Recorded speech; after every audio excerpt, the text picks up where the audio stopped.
Hello guys, कैसे हैं आप सब। उम्मीद है आप सब ठीक ठाक होंगे। तो दोस्तों, आज हम मूवी देखने वाले इंटर आंसर द लुपिन। तो दोस्तों, कहानी की शुरुआत में हमें दिखाया जाता है एक ट्रेन को, और इस ट्रेन के अंदर यहाँ ट्रेन की पुलिस होती है और यहाँ पे कुछ लोग भी होते हैं। वो लोग कुछ सामान ढूंढ रहे होते हैं।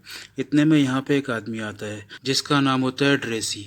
और ड्रेसी यहाँ आकर पूछता है इन लोगों से क्या हो गया। तो यहाँ पे ये लोग बताते हैं कि यहाँ पे चोरी हो गई है। तो ड्रेसी पूछता है किसकी चोरी हो गई, किस चीज़ की चोरी हो गई।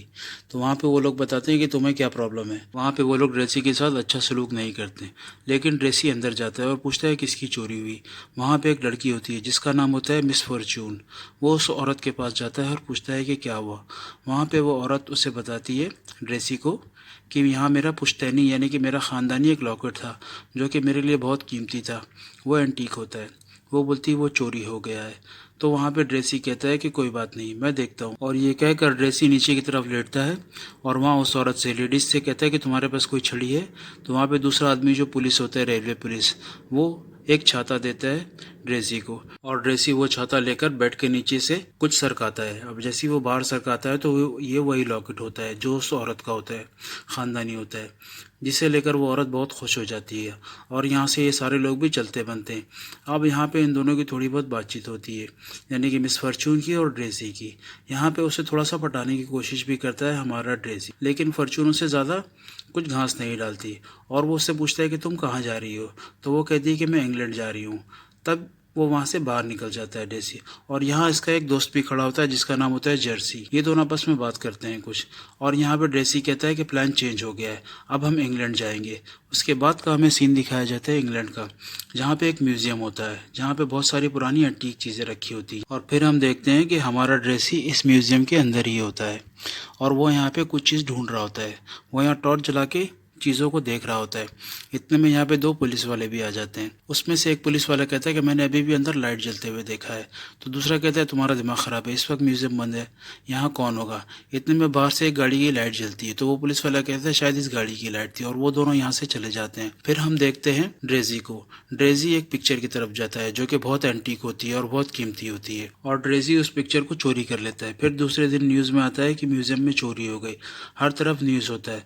फिर हमें दूसरा सीन में दिखाया जाता है एक पुलिस स्टेशन को, जहाँ पे एक पुलिस वाला एक आदमी से पूछ रहा होता है कि तुम जानते हो चोर कौन हो। वो उल्टी सीधी बात करता है, यानी कि वो जोक कर रहा होता है। अब पता नहीं उसे मालूम है कि नहीं है, वो उल्टी सीधी बात करता है। तो यहाँ वो पुलिस वाला उससे पूछता है कि तुम्हें कुछ पता भी है कि नहीं है। तो यहाँ वो जोकर जैसा आदमी जो होता है वो कहता है मैं सब कुछ जानता हूँ, मैं उसे ढूंढ लूंगा। फिर हमें अगले सीन में दिखाया जाता है स्कॉटलैंड को। वहाँ पे भी एक पुराना म्यूजियम होता है। फिर से हम देखते हैं कि हमारा ड्रेजी भाई भी उस म्यूजियम के अंदर है।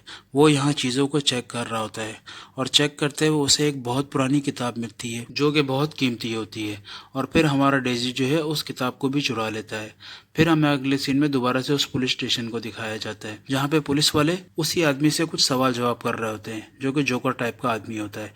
और यहाँ उसे भी कुछ समझ नहीं आता कि उसे क्या जवाब दे। और यहाँ पे इनकी थोड़ी बहुत बातचीत होती है और वो पुलिस वाला भी इससे बहुत परेशान हो जाता है। फिर अचानक उस आदमी को कुछ याद आता है और वो कहता है कि ठीक है मैं अभी आता हूँ। और वो जाता है एक बार शॉप में। वहाँ पे वो किसी शराब का नाम पूछता है, लेकिन वो बार टेंडर भी उसे कुछ ठीक ठीक जवाब नहीं देता, क्योंकि उस बार टेंडर को भी कुछ समझ नहीं आता। फिर हमें अगले सीन में दिखाया जाता है एक आश्रम को। वहाँ पे एक लेडीज होती है, उसके साथ काफ़ी बच्चे होते हैं, और वहाँ उस लेडीज के साथ एक आदमी भी होता है जिसके हाथ में वही किताब होता है जो उस दिन म्यूजियम से चोरी हुई थी। और यहाँ ये लोग बड़ी हैरानगी से देख रहे होते हैं। ये किताब किसी ने इनके पास भेजा होता है। अब ये लोग बड़ी हैरानगी से उस किताब को देख रहे होते हैं। इतने में वो लेडीज़ कहती है कि इस किताब को हम वापस म्यूजियम को रिटर्न करेंगे, क्योंकि म्यूजियम ने और पुलिस ने इस किताब के ऊपर 500 पाउंड का इनाम रखा होता है कि जो भी इस किताब को रिटर्न करेगा हम उसे 500 पाउंड इनाम देंगे। तो यहाँ पे वो आदमी कहता है कि चोरी हुआ हुआ किताब तुम कैसे रिटर्न करोगी। तो यहाँ पे वो औरत कहती है कि मुझे कोई परवाह नहीं, इस किताब के ऊपर 500 पाउंड का इनाम है, मुझे कोई परवाह नहीं, मैं इस किताब को रिटर्न करूंगी। और फिर यहाँ से हमें अगले सीन में दिखाया जाता है कि जो हमारा ड्रेजी होता है ये कार ड्राइव कर रहा होता है अपने दोस्त के साथ। यहाँ पे ये लोग कुछ बात कर रहे होते हैं, और ड्राइव करते ही करते इनके पीछे से भी एक गाड़ी आ रही होती है जो बड़ी तेज़ी से आ रही होती है। ऐसा लगता है कि वो गाड़ी अंडर कंट्रोल नहीं है, वो गाड़ी आउट ऑफ कंट्रोल है। फिर ड्रेजी यहाँ अपने दोस्त को कहता है कि चेक करो गाड़ी में कौन है। फिर इसका दोस्त पीछे देखता है तो देखता है कि गाड़ी में एक लड़की है, और वो समझ जाता है कि गाड़ी में कुछ खराबी है। और फिर वो इशारे से पूछता है कि क्या हुआ। यहाँ पे वो लड़की उसे बताती है कि ब्रेक फेल है। तो यहाँ पे ड्रेजी कहता है कि ठीक है मैं अपनी गाड़ी इसके आगे लगाऊंगा और ब्रेक मारूंगा, मैं अपना ब्रेक यूज़ करके इसकी गाड़ी रोकूंगा। और फिर ड्रेजी ऐसा ही करता है और वो उस लड़की को बचा लेता है। अब वो लड़की जैसे ही नीचे उतरती है तो ड्रेजी देखता है कि ये वही लड़की है जो ट्रेन में मिली थी, जिसका नाम मिस फॉर्च्यून होता है। अब यहाँ पे उसे नीचे उतारता है और उसके साथ थोड़ी बहुत बातचीत करता है। यहाँ पे उस लड़की को पानी पिलाता है, फिर वो लड़की थोड़ी बहुत संभल जाती है। फिर उससे पूछता है कि क्या हुआ। यहाँ पे उसका दोस्त जाता है और गाड़ी भी चेक करता है, तो बताता है कि गाड़ी में थोड़ा सा प्रॉब्लम था। तो यहाँ पे ड्रेजी कहता है फॉर्च्यून को कि चलो मैं तुम्हें घर ड्रॉप कर देता हूँ, और वो फॉर्च्यूनर को लेता है और उसे उसके घर छोड़ने के लिए चला जाता है। जैसे ही ड्रेजी उसके घर जाता है, वहाँ उसके माँ बाप भी उसका शुक्रिया अदा करते हैं, और फिर फॉर्च्यून उनको कहती है कि आप लोग बात करें, मैं अपने रूम में जाती हूँ। और फॉर्च्यून चली जाती है अपने रूम में। फिर यहाँ ड्रेजी और फॉर्च्यून के माँ बाप के बीच में कुछ बातचीत होती है।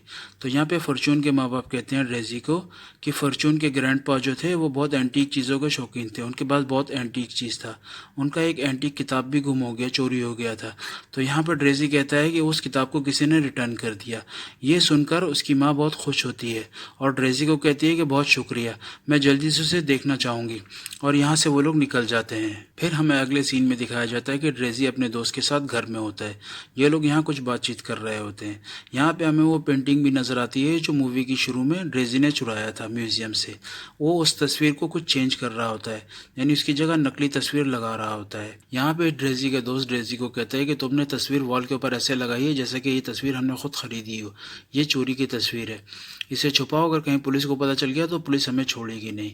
ये लोग ये बात कर ही रहे होते हैं, इतने में अचानक दरवाजे पे एक डोरबेल बजती है और इसका दोस्त परेशान हो जाता है कि कहीं पुलिस का छापा तो नहीं पड़ गया।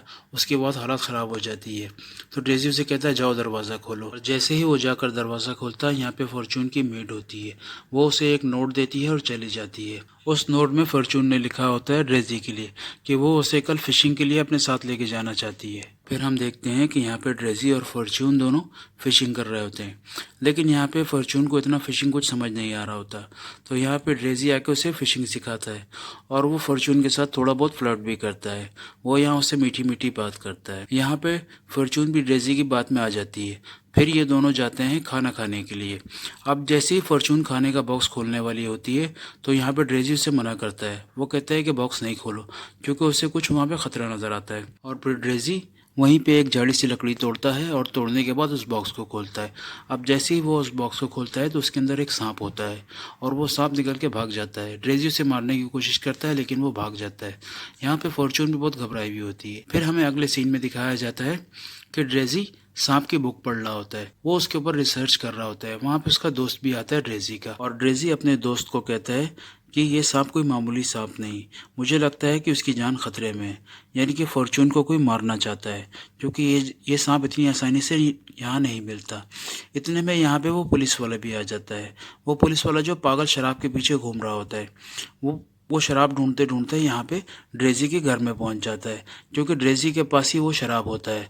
वो यहाँ कर ड्रेजी से मिलता है और ड्रेजी को कहता है कि क्या मुझे आप वो शराब पिला सकते हैं, आपके पास वो शराब है तो मुझे वो शराब पीनी है। तो ड्रेजी वहाँ मुस्कुराते हुए कहता है क्यों नहीं, और वो अपने दोस्त को भेजता है शराब लाने के लिए, और उसका दोस्त शराब लेकर आता है।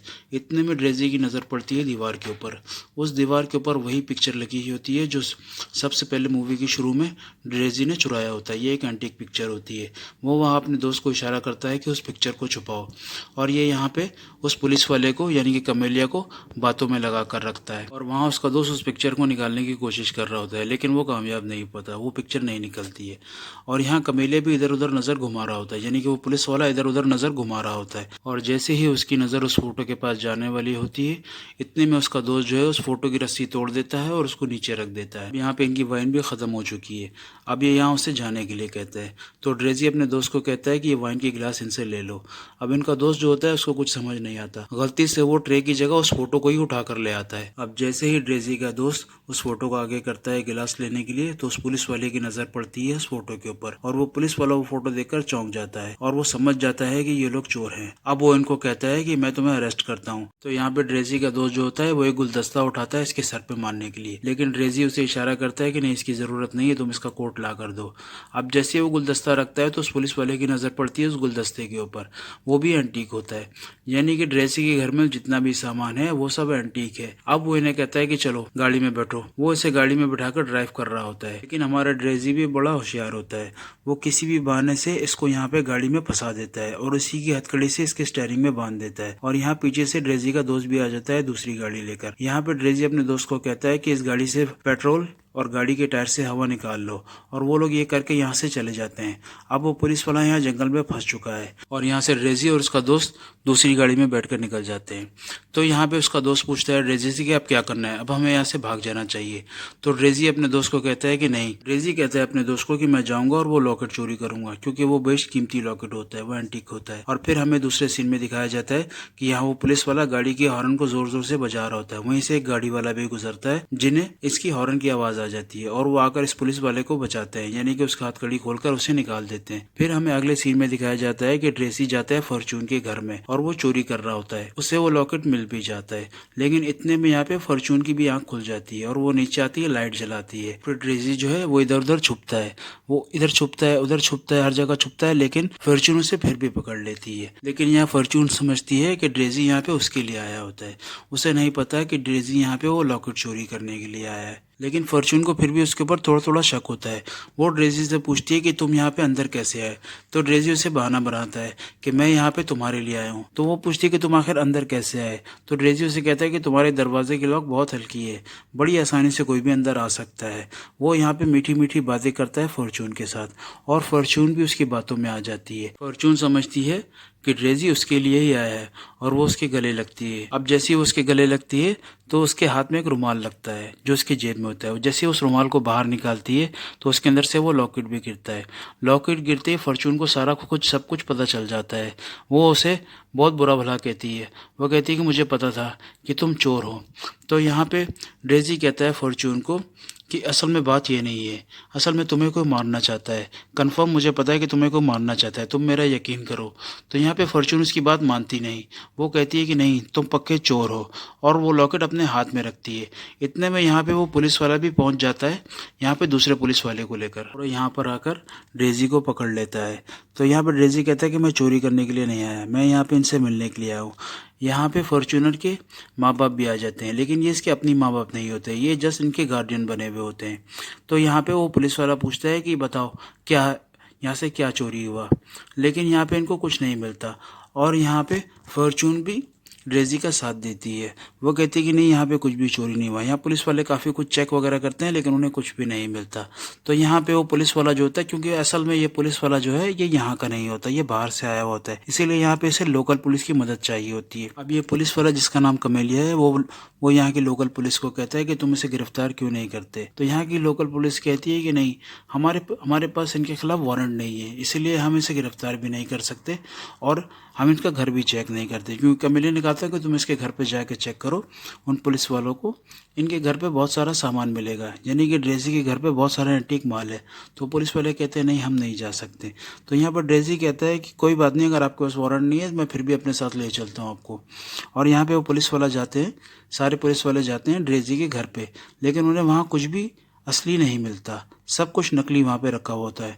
क्योंकि हमारा ड्रेसी इतना चालाक होता है कि जो भी चीज़ वो चोरी करता है उसकी एक कॉपी बना के सामने रख देता है ताकि उसे कोई पकड़ ना सके। अब ये पुलिस वाले यहाँ आते हैं, इनको कोई सबूत नहीं मिलता और ये पुलिस वाले यहाँ से चले जाते हैं और मजबूरन उस दूसरे पुलिस वाले यानी कि कमेलिया को भी यहाँ से जाना पड़ता है। तो अब यहाँ पे ड्रेसी का दोस्त ड्रेसी से पूछता है कि अब क्या करना है। तो ड्रेसी यहाँ पे अपने दोस्त को कहता है कि मैं यहाँ से जा नहीं सकता क्योंकि फॉर्चून की जान खतरे में है, उसे कोई मारना चाहता है उस लॉकेट की वजह से। फिर हमें अगले सीन में दिखाया जाता है कि ड्रेसी और उसका दोस्त गाड़ी ड्राइव करके कहीं जा रहे होते हैं और ये देखते हैं कि वो पुलिस वाला भी इनके पीछे लगा हुआ होता है। यहाँ पे ड्रेसी का दोस्त जो है वो उस पुलिस वाले को हल्का से इशारा करता है और वो पुलिस वाला भी अपना कैप उठा के इशारा करता है। अब इनको पता चल गया कि ये पुलिस वाला इनके पीछे है और ये लोग ड्राइव करते हुए जाते हैं एक बंदरगाह में, जहाँ से ये लोग देश छोड़ने की कोशिश करते हैं। ये लोग उस पुलिस वाले को ऐसा दिखाते हैं और वो पुलिस वाला एंड वक्त पे वहाँ पे पहुँच जाता है और इनको पकड़ता है और वो अपने जेब से एक घड़ी निकालता है। लेकिन जैसे ही वो अपने जेब से घड़ी निकालता है तो यहाँ पे ड्रेजी जो है वो शोर मचाना शुरू कर देता है कि ये चोर है, इसने मेरा घड़ी चोरी किया। और ड्रेजी की आवाज़ सुनकर वहाँ पे लोकल पुलिस भी आ जाती है और वो पूछती है कि क्या हुआ। तो यहाँ पे ड्रेजी कहता है कि इसने मेरा घड़ी चोरी किया, और यहाँ पे लोकल पुलिस उस पुलिस वाले को पकड़ लेती है और ड्रेजी और उसका दोस्त यहाँ से निकल जाते हैं। अब हमें अगले सीन में दिखाया जाता है फॉर्चून को, जो कि अपने पेरेंट्स से कह रही होती है कि मैं आज शाम की फ्लाइट से पेरिस जाऊंगी, और फिर वो अपने रूम में चले जाती है तैयार होने के लिए। वहीं दूसरी तरफ हम देखते हैं इनके पेरेंट को, जो कि आपस में बात कर रहे होते हैं। वो कहती है अपने हस्बैंड को, अगर आज ये लड़की यहाँ से बच गई तो हम इसे दोबारा कभी नहीं पकड़ पाएंगे। फिर ये लोग इसे मारने का एक प्लान बनाते हैं। यहाँ पे जो इसका बाप होता है, यानी कि जो इसका नकली बाप होता है, इसका गार्जियन होता है, वो एक रूम में जाता है और वो वहाँ से एक एंटीक गन निकालता है। वो उसको साफ़ करने के बहाने से उसमें गोली भर के रखता है, और इतने में फॉर्चून भी नीचे आ जाती है अपनी माँ के पास। वो उससे पूछती है कि किधर है चार्ल्स, यानी कि उसका बाप किधर है। तो वो उसे बताती है कि वो उस रूम में। अब वो जैसे ही इस रूम में जाती है तो वहाँ पे वो उसे बहाने से मारने की कोशिश करता है, लेकिन जैसे ही वो उसे मारने वाला होता है तो फॉर्चून ने उसे शीशे में देख लिया होता है। वो साइड हो जाती है, जिससे कि उसका निशाना चूक जाता है। वो फिर से फॉर्चून को मारने की कोशिश करता है, लेकिन इतने में यहाँ पे ड्रेजी भी पहुंच चुका होता है। वो उससे बंदूक छीन लेता है और वहाँ उससे पूछता है कि तुम लोग उसे क्यों मारना चाहते थे। तो यहाँ पे ये दोनों इसके गार्जियन बताते हैं कि अगर हम इसे मार देते हैं तो ये जितनी भी दौलत है ये हमारी हो जाती। और अब यहाँ पे पुलिस भी पहुंच चुकी है और यहाँ पुलिस ने इन दोनों को पकड़ लिया है। फिर हम अगले सीन में देखते हैं एयरपोर्ट को, जहाँ पे फॉर्च्यूनर पेरिस के लिए जा रही होती है। वो जाते जाते ड्रेजी को कहती है कि मुझे तुम्हारे ऊपर यकीन है, और वो ये कहते हुए वो लॉकेट ड्रेजी की जेब में डाल देती है, जो कि ड्रेजी को पता नहीं होता। फिर हम देखते हैं उस पुलिस वाले को जो अपने साथ लोकल पुलिस पे लेकर आया होता है, और वो यहाँ पे ड्रेजी को पकड़ने की कोशिश करता है। तो ड्रेजी वहाँ पे कहता है कि तुम भले मेरी तलाशी ले सकते हो, मेरे पास कुछ भी नहीं है। अब जैसे ही वो पुलिस वाले यहाँ पे तलाशी लेते हैं तो यहाँ ड्रेजी की जेब से वही लॉकेट निकल जाता है, और ड्रेजी धीरे धीरे में सोचता है कि फॉर्चून उसके ऊपर कितना भरोसा करती है। फिर ये पुलिस वाले ड्रेजी और उसके दोस्त दोनों को पकड़ लेते हैं, और इसके साथ ही ये मूवी यहाँ पर ख़त्म हो जाती है। दोस्तों, आपको पता है कि ये मूवी 1944 में आई हुई मूवी है। ये एक क्लासिकल मूवी है। हमारे चैनल को लाइक करें, सब्सक्राइब करें और शेयर करें। हम आपके लिए ऐसी ही मूवी ढूंढ ढूंढ कर लाते रहेंगे।